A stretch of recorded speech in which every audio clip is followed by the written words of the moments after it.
Welcome back to the Papers Podcast.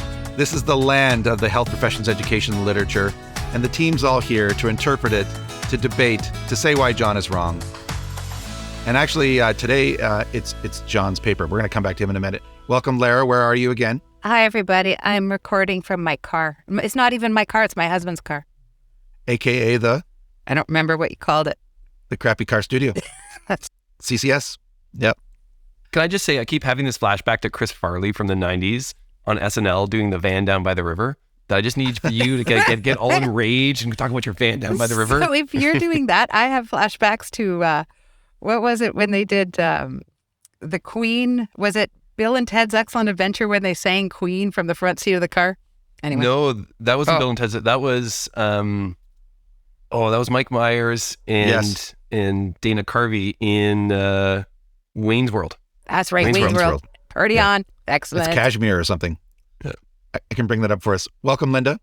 Hi, everybody. And I must say, I'm impressed with the amount of crappy B-class movie trivia that John and Lara have.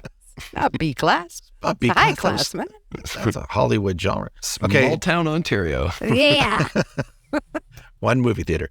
And John has still got hockey hair. Go ahead, John. Yeah, I am still reliving my glory days. I'm making up most of the stories about all the goals I should have scored and have lots of excuses as to why they didn't go in. The older I get, the better I was, John. So Actually, on that note, you have a paper for us. I do. I think this paper fills me with a little bit of angst. It's on moral choices, what is right and what is wrong. And man, that's a bit of a tricky conversation for us to walk. And I hope we can do that over the next 30 minutes. It kind of expands on that age-old question Socrates posed to us, which is, how should we live? But we're in this postmodern age right now. And, very quickly, we can turn to our online forums where social justice warriors and cancel culture with a hive mind will drown out a thoughtful conversation. And that's certainly not what I hope our intent is today. I'm certainly very proud of the current generation. I look at my children and how they are actively seeking to undo oppression and injustice and challenge the hierarchy. But I also worry about third-hand interpretations of motive and position that dominate or overwhelm nuanced public conversations about moral choices. And so enter Lou et al. With friends of the show, Mark Goldschmidt, Saira Costancio, Javid Suqueira, all friends and really thoughtful authors who invite us to confront morality in medicine. The paper that's superstars. They are superstars. And the paper that we're going to use as a jumping off point for this conversation is published in Advances in Health Sciences Education 2022. And the title is From Distress to Detachment, Exploring How Providing Care for Stigmatized Patients Influences the Moral Development of Medical Trainees. So recognizing that we need to be thoughtful, we need to be patient, we need to be authentic, why don't we set the stage a little bit around our conversation about morality in medicine? Jason, should we even be having this kind of discussion? Is this worthy of the podcast? Is this worthy for the literature? Sure. I mean, morality and ethics are fundamental areas, I would argue, of competence to be a health professional. And I think it's particularly apropos in our current era where there is constraint, there is pandemic and stress, there are wellness issues, sustainability issues. So I think every one of us who are in healthcare would say every day there's moral injury. So absolutely apropos. Linda, did you have any kind of formal or informal instruction, or was morality addressed somehow in your own training? So I guess my answer to that would be, because I don't even think the word crossed my ears in all of medical school, maybe a little bit towards the end of residency. Having said that, I think it's really important. I have been influenced by my colleagues, the doctors Cruz and Yvonne Steinert and Robert Stearns, who look at identity formation. And morality and ethics, I think, is an essential part of how we develop our identity as physicians. All right, Lara, you got the hard question at the end. It's the one of, can we imagine a common set of moral principles that we would expect of all health professionals? Or is this a phenomenon that's more personalized and tailored to the individual? So I think your question assumes there's one answer. And I'm going to suggest to you that there isn't, because I'd suggest first is that morality is already part of our assessment system. we've buried it under things called socialization. We've buried it under things called professional identity formation. But embedded within all of those is an ethical moral code that we've decided to adhere to. So I think it's already present, but it's been hidden. It's invisible. It's been trying to tuck itself away. Now, just because there are principles to which we all adhere doesn't mean that it isn't something that we individually have to then grapple with and wrestle with in individual situations. So I think it's both. So I hope that the listeners to the Papers podcast can appreciate that this is a big topic. We're not going to be able to do justice to it in the course of the remaining 25 minutes. You can imagine how we could take this conversation in a number of different ways, and the challenges of even approaching it that's suggested by the questions that Jason, Linda, and Lara have kind of started to just begin to unpack. But I do think there's value for us to continue this conversation. And the authors for this study, their purpose was to explore how working with a stigmatized patient population, such as people who inject drugs, influence the moral development of medical trainees. Their work is informed by a number of sensitizing theories and frameworks. I'll just highlight a few of them just to kind of set the stage as to how they set up their analysis. The idea that both cognition and affect, or empathy, interdependently influence the moral decision-making that we engage in. Our socialization, as Lara alluded to previously, helps to us to internalize our morals and how we determine what is right and wrong. Learning is transformative. It occurs via cognitive, affective, experiential processes, whether it's formalized, whether it's role modeling, in the informal conversations or the implicit or very explicit expectations that we encounter is either faculty and educators or as trainees. And empathy, that ability to understand, not specifically necessarily feel the perspective of another individual, but understand it, is impeded when we are negatively aroused and we are triggered into self-focused behavior, such as frustration, avoidance, or numbing, rather than engaging in much more compassionate actions to relieve distress. So the authors used a practice-based approach. I'll confess it's the first time I've encountered it, but they quickly said there's lots of analogies to constructivist grounded theory, and their analysis was informed by social materiality. And I'll let others jump in on the appropriateness or to unpack those ideas further when we get into our discussion around the methods.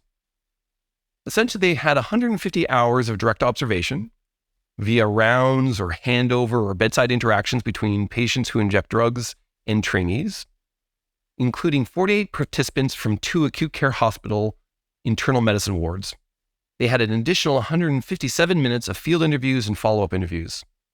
Participants were medical students, family medicine residents, or internal medicine residents caring for patients who inject drugs.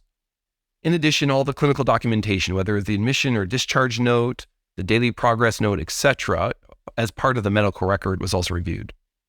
Analysis was concurrent in an iterative fashion and was conducted until they achieved theoretical sufficiency. So, Lara, Jason, Linda, any thoughts on the methods?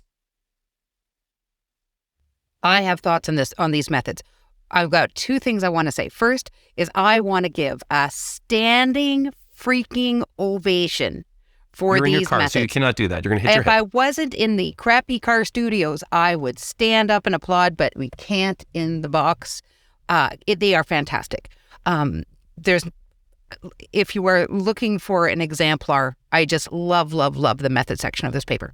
Now, the second point I want to make is I'm going to take this moment, if I can, with your thumbs up, to give a small point about theoretical frameworks, because this paper is a beautiful example of how to build and why you have a theoretical framework. So, do you want me to wait and come back?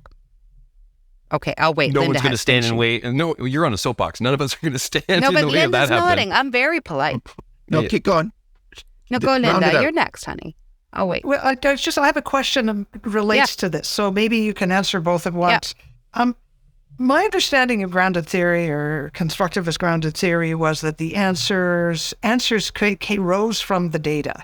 And I understand that these are sensitizing theories and frameworks. But what's the role of sensitizing theories? Do they limit or constrain how you might otherwise interpret? See, guys, this is why you let Linda ask questions, because she couldn't have teed it up better. That's I my know you friend. two are in Linda. cahoots with each other, just sending each other chat messages to say, how can we work Linda's my against friend. We have shared mental models on things. No. It's just that I'm dumb when it comes to this, and I need explanations. So what I'm going to do is there's two things. One is I'm going to go through a little bit of an explanation, but there's a paper that I'll draw on that's published in Academic Medicine 2020 that offers explanations about the distinctions between theory, theoretical frameworks, conceptual frameworks. We'll post that citation information and a link to the paper in the show notes. So who wrote that paper again? that would be the Varpio with the friends Young, Udahagen, and Paradis.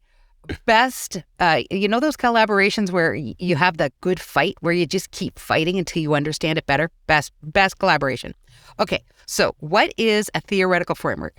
It is defined as, and I quote, a logically developed and connected set of concepts and premises developed from one or more theories that a researcher creates to scaffold a study. The word scaffold there is really important. We're going to come back to that because what does it mean? All right, a theoretical framework is how the researcher brings theory into the study.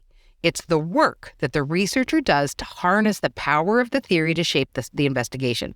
Now, depending on what tradition you're working from, so if you're post-positivist versus constructivist, there's different ways of doing that. In this paper, the researchers are taking that constructivist orientation. So there are three ways of doing it. I'm just going to talk about the one approach that they use. So what they do in this paper is they use different theories as a lens through which to examine the phenomenon of study. So that means the theories are going to shape the research question. They're going to shape the way data collection's carried out, the analysis processes, so on and so forth. This is called a fully theory-informed inductive study design. Okay, that's fine. So in this study, the authors describe the theories they are using to shape the study. So they talk about theories of moral development, they talk about empathy, they talk about moral distress. They describe each of the theories in their little literature review. Perfect. Why? Why do we need to do this? Why do we need this framework? I'm going to put it to you this way. Theoretical framework explains answers to questions like, how will you know if you're seeing moral development in the learners? What's that going to look like? The theory will tell you. Will moral development only be studied as a cognitive phenomenon, or will it also be studied as an affective phenomenon, or both? Your theory choice will help you decide that. Will you study only the individual learner's experience, or will the physical and social context also be part of your considerations? Your theory tells you that. So are you studying moral distress and not empathetic distress? Do you know the difference between that? Well, you should, because your theory, you guessed it, will tell you the answer to that. So your choice of theories and how you're going to bring them to life in your study, that answers your questions. That is what your theoretical framework does. So Linda, did that answer your question? It answers my question 95%, but I guess my question is also by choosing one or more, does it constrain or limit? Yes. It constrains, it limits, it also guides and enables, right? So it helps you to make all the decisions that's going to frame how you build your study, what you're looking for, what's considered important. So every theory supports you looking at it in one way, but it also says because I'm looking at it this way, I'm not going to be looking at it that way.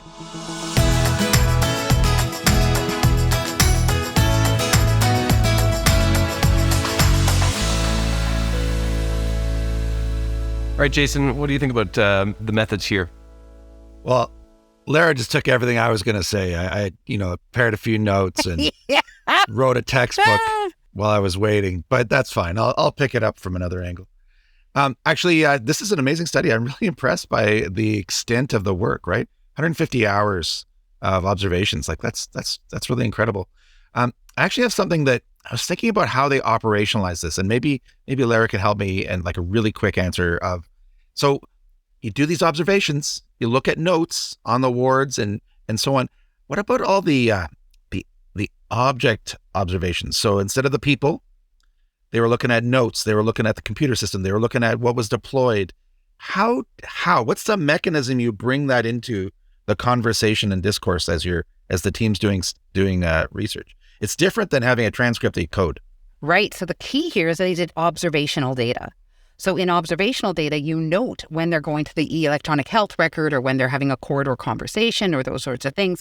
And that's when you see and can observe how objects become part of the ways in which people are thinking and working and acting. So they would so they said they looked at like notes in a chart. So would they make field notes of the notes? Yep. So so for instance, I've done this research, and that's when you try to be as inconspicuous as possible and look over the clinician's shoulder to see what page of the EHR they're on. You need to make a little mental note, and then afterwards you go check it again. Okay, thanks. Just to see what they were seeing. Yep. Coolio. And so for the listener, I'll just put a little further framing, which is important that if you missed that part, that they're looking at the social materiality, not just the social dynamics between patient and team member, but they're also looking at how technology, the physical layout, the way the physical environment and the elements that they need to engage with as part of medical care impact how they are perceiving and what is having influence in terms of the dynamic between patient and provider. Okay, let's jump to their results. There are a number of themes that the authors articulate, and I want to move through the ones I found most helpful, and then I'll turn to my co-host to say, what are the ones that you would emphasize or add to? First is the cyclical care of patients who inject drugs triggers frustrations and a sense of futility in trainees distinct from other populations. This frustration perpetuates that futility and leads to adaptive behaviors that negatively impact their care of patients, so their providers will engage in emotional distancing or perhaps even physical avoidance. This then leads to a lack of trust and rapport between medical trainees and patients who inject drugs that impacts the care that needs to be provided. Finding common ground, establishing shared goals, and ongoing distrust by patients impairs that therapeutic relationship. So you start to see this negative spiral of distancing. Supervising physicians and senior residents who were having influence on the participants in question, role model communication and relational styles that were not trauma-informed, that did not consider the impact of the emotional trauma that these patients were experiencing as a function of their drug use. Heavy patient loads and bed pressures from within the health system disproportionately impacted care for patients who inject drugs, and follow-up post-care was difficult to facilitate, which went to further disrupt the therapeutic relationship and to increasing moral distress for the trainees. And finally, the electronic documentation perpetuates stigmatizing labels of patients who inject drugs. So these are the themes that I pulled out that I thought was most helpful. Linda, Jason, Lara, I'd be interested to hear what resonated with you, or what is an additional theme that you'd like to highlight. So a couple of things. First of all, I think overlying some of this, I think about those studies that showed that there was a decrease in empathy over the course of training, with dips and then some rises for some various reasons. And I can actually see how something like taking care of intravenous drug users, or PWID patients, as they're called here, could contribute to that. So that's sort of one of the big pictures I took from this. The second is they didn't use the concept of a community of practice, but I think about it, I guess, because I think about identity formation. As the learners come towards the center of the community, they see and often follow the attitudes of their teachers and their supervising physicians. And they do so not just with, how they treat a patient with drugs or whatever, but also how they do it in terms of attitudes. So that's the second part. The third is your last statement, John, about the electronic documentation perpetuated stigmatizing labels of PWID. I think that would be a fabulous study, would be to take patients, or even not real patients, make charts and then have them go through various iterations, visits to the emergency room, to their primary care doctor, whatever, and actually see whether those labels stuck, even if they were inappropriate labels. I think that'd be a very interesting study. So those are my thoughts on this.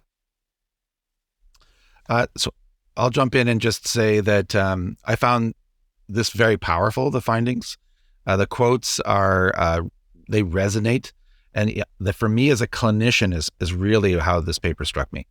I could hear, my own experiences echoed through some of these descriptions that they came up with. I think as clinicians, there are some populations that it's easy to fall into the trap of thinking that they're harder patients, to be frustrated with care. Has a lot to do with our expectations and our mental models. And unless you have a role model that is setting up another way of seeing things, it's very easy to use a heuristic that makes things black and white or simple or whatever it is. So I could hear the moral distress, I could hear the frustrations, and I could see that in my own workplace. So this is a very powerful study. I have lots of positive things to say about it. I also needed to go away and stand in the sunshine for a while after reading it because I felt pretty blue. It's a pretty serious paper. So it's funny you should say that, Jason, because it took me 3 days to read this paper after I got through the methods, because the results hurt. I'm not a clinician. I don't do this every day. But one of the things that I walked away from this results section is how grateful I am to you and to our listeners for doing this kind of work every day. And,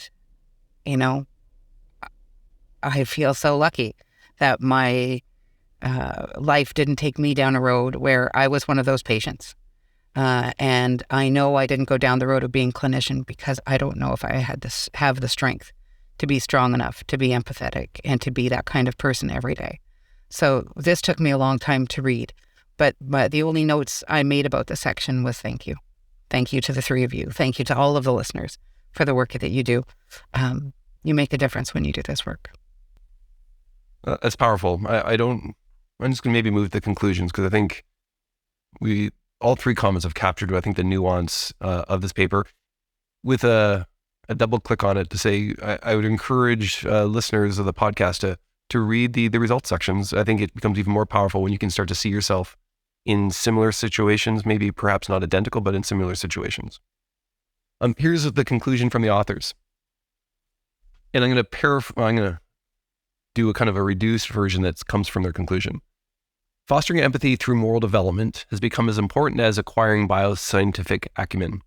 Yet despite the best efforts of medical curricula to teach communication and empathy, trainees continue to struggle with apathy, moral distress, and moral detachment, particularly when caring for marginalized patients with complex psychosocial needs. Our findings suggest that negative role modeling alone cannot fully explain why trainees continue to struggle with empathy. For stigmatized populations, we need to reframe the way in which we define successful care and be mindful of the structural and institutional forces which are at play. I titled this episode Moral Development, or is it Morale Development in Medical Trainees? And I want to return to that idea. The morale of trainees, you can feel the distress that they're experiencing as they deal in these complex patients in institutional structures that are not aligned with the best care of the patients and with the appropriate self-care for trainees. And so you can understand how moral decision-making really has a negative downward spiral on the morale of individuals working in these environments. And so I think there's a lot of things that we can learn here. There's a lot of specific take-homes that I've thought about my own practice. Before we go to a round of votes, I just want to do one last thing, which is to shout out to lead author, Lisa Liu. Lisa is a medical student, and this was an amazing paper for anyone to write. But for a medical student to be the first author on that, wow.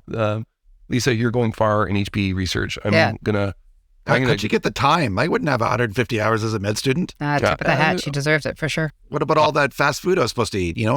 Where would you get the time? Obvious, a superstar. Yeah.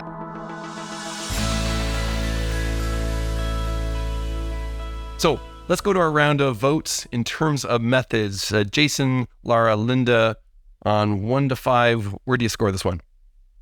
So now that Lara's explained where this came from and how the lenses were used, I think this is really cool. I think it's a 5. I would really have a bunch of problems that I can think of what I'd really like to apply this method to. And so it seems like an exemplar. I like it. Yeah, same for me. It's a 5 flat, no justifications needed. It's great. Ditto, I agree violently. It's a 5. Just because I can't be a part of Oh, playing come well in on. Sandbox. The I'm gonna 5 take cabal. the 5 cabal. I'm gonna take a 4. There's a couple moments where, I thought there's a small inconsistency in just how they position things, and so it wasn't perfect. So I'm gonna give it a 4. And there Do you you want have to give it a 4.5? Just saying it's an option. No, I play by the rules. Saying it's We an are option. ordinal. There we All go. In terms of impact, let's do reverse order. Linda, Lara, Jason, what's the educational impact? How useful is this paper for you? I'm not sure that's the reverse order, but nonetheless, I think this is a 4. I would torn between a 4 and a 5. I think if I'd heard a little bit more about potential ways of addressing this, it would have been a 5. But it's, as you all have mentioned, it really gets you to think. It's a pretty heavy paper, but it demonstrates that there's a lot of work to do in this area. So I'm going to give this paper a 5. I'm thrilled to see this body of work, this topic being launched in our space. I think this paper does the important and hard lift of saying we can't ignore this anymore. So it's a 5. Okay, I'm going to say it's a 4. I actually agree with Linda on this one. So it's a planetary alignment. And I'm thinking as a clinician educator, whenever I think about how I'm going to use a paper, this is a cool paper to sensitize a room to this phenomenon about moral development, about compassion fatigue, about thinking about your mental models with patients. I think this is a really powerful instrument for that.